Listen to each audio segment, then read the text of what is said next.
Assalamualaikum warahmatullahi wabarakatuh. Nama saya Reza Marsudi. Ini 5160 111 290. Kami akan menjelaskan tentang materi variabel costing. Biaya variabel costing atau variabel costing adalah biaya yang totalnya berubah-ubah secara proporsional dengan perubahan volume kegiatan, tapi per unitnya tetap. Dalam hal ini, tingkat kegiatan perusahaan dinyatakan dalam satuan aktivitas seperti jam buru langsung, jam mesin, dan unit barang. Harga pokok produk menurut metode variabel costing terdiri dari biaya bahan baku, biaya tenaga kerja variabel, biaya overhead pabrik variabel. Manfaat variabel costing ada tiga. Yang pertama, perencanaan laba jangka pendek. Perencanaan laba jangka pendek ini dilakukan oleh manajemen pada saat penyusunan anggaran. Dalam proses penyusunan anggaran tersebut, manajemen berkepentingan untuk menguji pengaruh setiap alternatif yang akan dipilih oleh laba perusahaan. Karena dalam jangka pendek biaya tetap tidak berubah, maka informasi yang relevan dengan perencanaan laba jangka pendek adalah informasi yang terdampak terhadap hasil penjualan dan biaya variabel. Untuk kepentingan perencanaan laba jangka pendek, manajemen perusahaan memerlukan informasi biaya yang dipisahkan. Pemisahan biaya tersebut menurut perilaku biaya dalam hubungannya dengan perubahan volume kegiatan.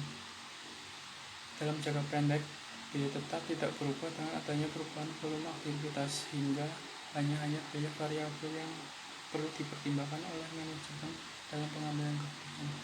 Selanjutnya akan dijelaskan oleh teman saya.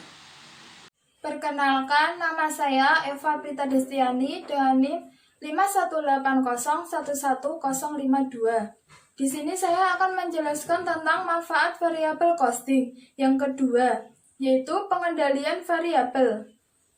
Biaya variabel atau variabel costing menyediakan informasi yang lebih baik untuk mengendalikan period cost dibandingkan informasi yang dihasilkan oleh full costing.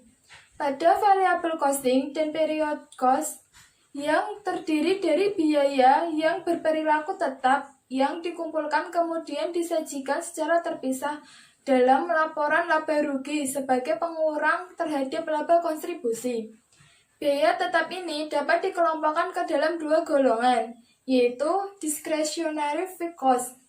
Biaya yang berperilaku tetap karena kebijakan manajemen, contohnya biaya iklan seragam yang ditetapkan sebesar 3 juta per bulan.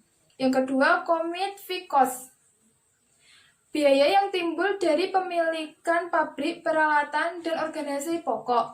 Contohnya, biaya depresiasi, biaya sewa, biaya gaji, dan biaya asuransi. Manfaat variabel costing yang ketiga yaitu pembuatan keputusan. Biaya variabel atau variabel costing menyajikan data yang bermanfaat untuk pembuatan keputusan jangka pendek. Dalam pembuatan keputusan jangka pendek yang menyangkut mengenai perubahan volume kegiatan, period cost tidak relevan karena tidak berubah dengan adanya perubahan volume kegiatan.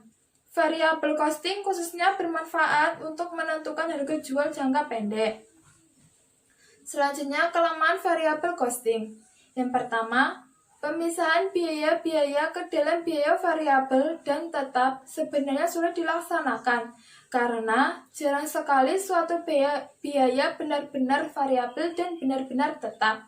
Yang kedua, biaya variabel atau variabel costing dianggap tidak sesuai dengan prinsip akuntansi yang lazim, sehingga laporan keuangan untuk kepentingan pajak dan masyarakat umum harus dibuat atas dasar full costing. Bismillahirrahmanirrahim. Assalamualaikum warahmatullahi wabarakatuh.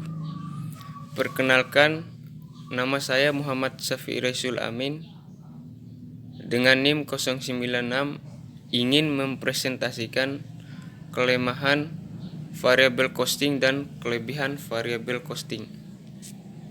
Yang pertama, kelemahan variable costing. Pada variable costing, naik turunnya laba dihubungkan dengan perubahan dalam penjualannya. Untuk perusahaan yang aktivitas usahanya bersifat musiman, variable costing akan menyajikan kerugian yang berlebihan dalam periode tertentu.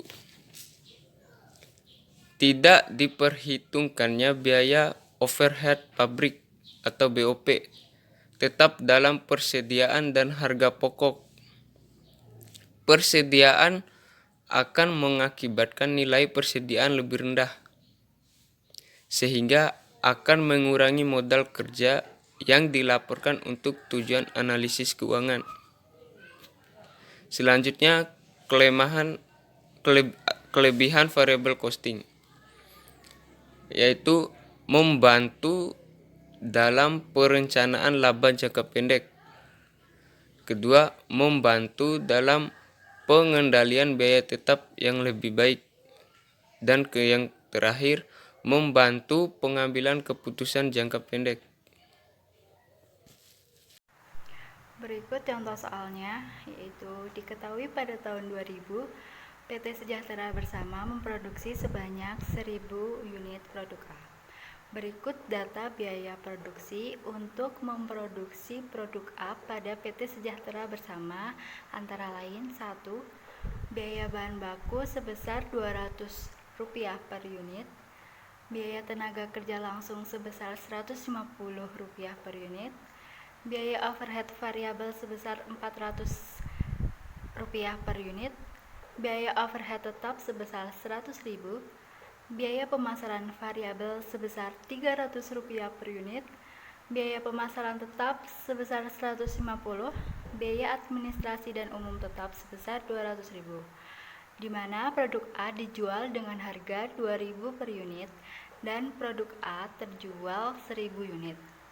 Pertanyaannya, hitunglah harga pokok produksi menggunakan metode variable costing dan buat laporan laba rugi. Penyelesaiannya yaitu biaya bahan baku sebesar Rp200.000, biaya tenaga kerja langsung sebesar Rp150.000, biaya overhead variabel sebesar Rp400.000. Rumusnya ada di atas, yaitu dijumlah menghasilkan harga pokok produksi sebesar Rp750.000, di mana laporan laba ruginya yaitu untuk periode yang berakhir pada tahun 2000, yaitu ada penjualan sebesar Rp2 juta, dikurangi biaya-biaya variabel yaitu harga pokok produksi sebesar Rp750.000, biaya pemasaran variabel sebesar Rp300.000. Semua itu ditotal menghasilkan Rp1.050.000, ditambahkan dengan kontribusi margin sebesar Rp950.000, dikurangi biaya-biaya tetap yaitu biaya overhead tetap sebesar Rp150.000, biaya pemasaran tetap sebesar Rp100.000, dan biaya administrasi dan umum tetap sebesar Rp200.000, ditotal menghasilkan Rp450.000, di mana nanti Rp1.050.000 dikurangi Rp450.000 yaitu Rp500.000, yaitu laba dari laba rugi tersebut. Berikut kesimpulan dari variable costing, yaitu metode variable costing merupakan metode alternatif untuk menghitung harga pokok produksi di samping metode full costing yang diterima secara umum. Metode variable costing mampu menghasilkan informasi yang bermanfaat bagi manajemen dalam perencanaan laba jangka pendek, pengendalian biaya tetap yang lebih baik, dan pengambilan keputusan jangka pendek. Hal ini dimungkinkan karena dalam jangka pendek, biaya tetap tidak relevan karena tidak terpengaruh oleh pengambilan keputusan yang dilakukan oleh manajemen. Jika biaya tetap terpengaruh dalam pengambilan keputusan jangka pendek, metode variable costing dapat menyajikan dampak keputusan tersebut terhadap biaya tetap dan laba. Sekian presentasi dari kelompok kami. Apabila ada kurang lebihnya, kami mohon maaf. Wabillahi taufiq wal hidayah. Wassalamualaikum warahmatullahi wabarakatuh.